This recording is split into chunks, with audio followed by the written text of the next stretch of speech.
Hi everyone, this is the analysis of the 2012 Fide World Chess Championship between Boris Gelfand and Grandmaster Anand. So, Gelfand playing the white pieces opens up with standard developing move d4, Anand plays d5, c4, c6, and the first 9 moves of this game were the exact as the previous one. So h6, 3, and here in this position, castles, and now it's a bishop d6, queen c2, and then e5. So what in the previous game, rook c1 was played, and but it was a very drawish line, so I don't think Gelfand opted for it. Instead, he went on with queen c2, and black played the same moves, e5. e5 is a very good move, strike to the center, and it's quite good, you know. This c takes d5, pawn takes d5. And another possibility was knight takes on knight takes knight. This was another continuation, but after knight takes pawn, this h7 pawn drops, so a knight takes not a very good option, but it's one of the continuations. So e5, pawn takes pawn, pawn takes pawn, e4. e4 was played, counter-attacking the center. Takes, knight takes pawn, knight takes knight, pawn takes knight, and as you can see, there are two passed pawns, the d4 and the d5 passed pawn. So knight f6, defending that pawn at 7, h3. Well, h3 because the queen, if someone move like a4, queen c7 would be a forcing move.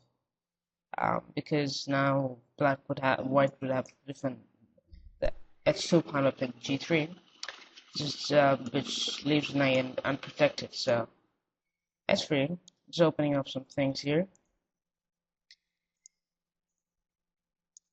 Sorry.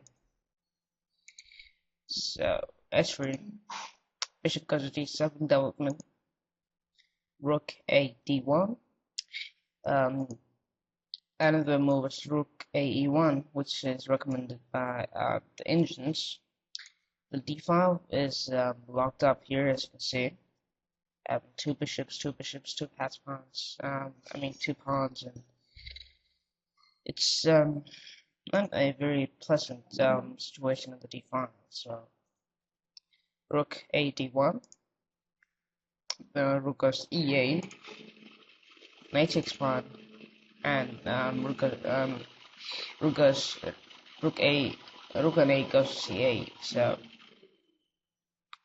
well, after knight takes on d4, another possibility was knight takes, but it would result in some unpleasant positions like this. So first, let's black thinks that first let's kick that queen away. That queen goes to b1, but still maintaining this pressure along these large squares. So Gelfand just sacrifices. Anand just plays h7. h6, and there's no way here to protect that pawn.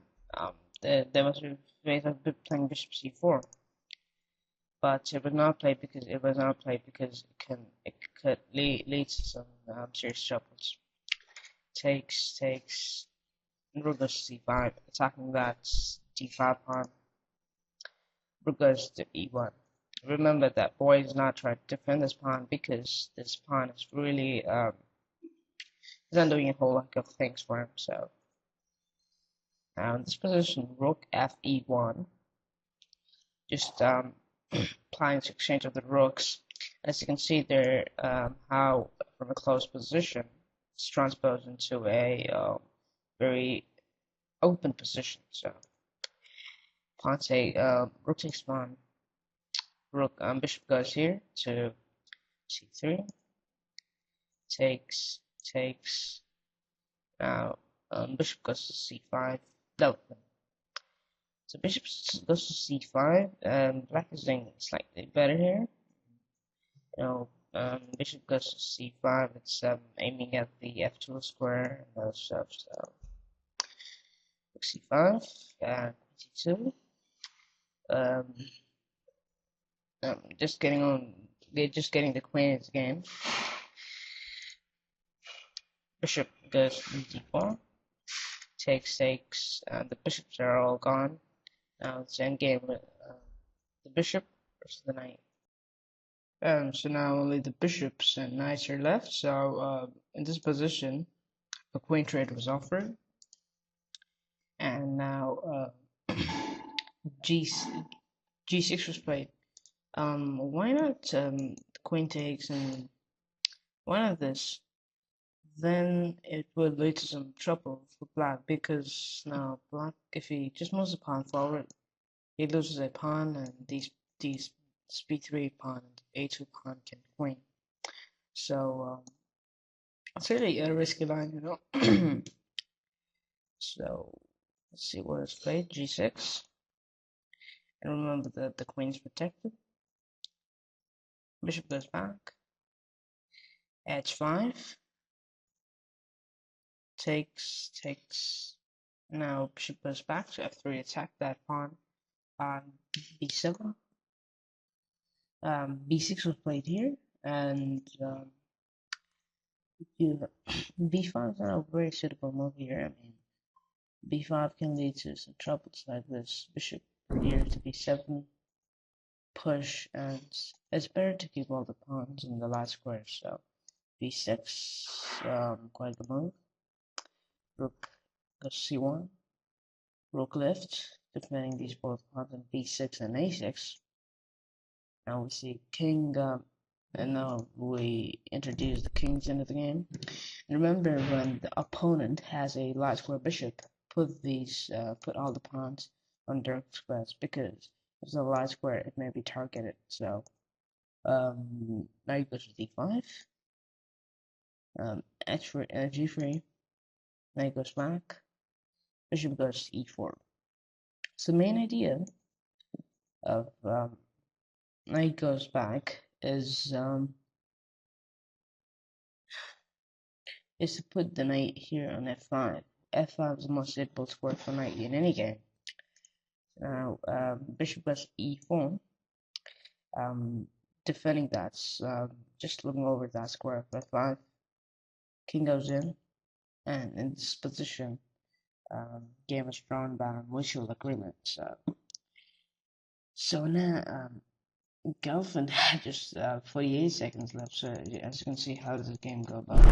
It was a pretty good game, and here endgame was pretty much drawish, because the bishop versus the knight, the queens were exchanged up, so the game was pretty much drawish.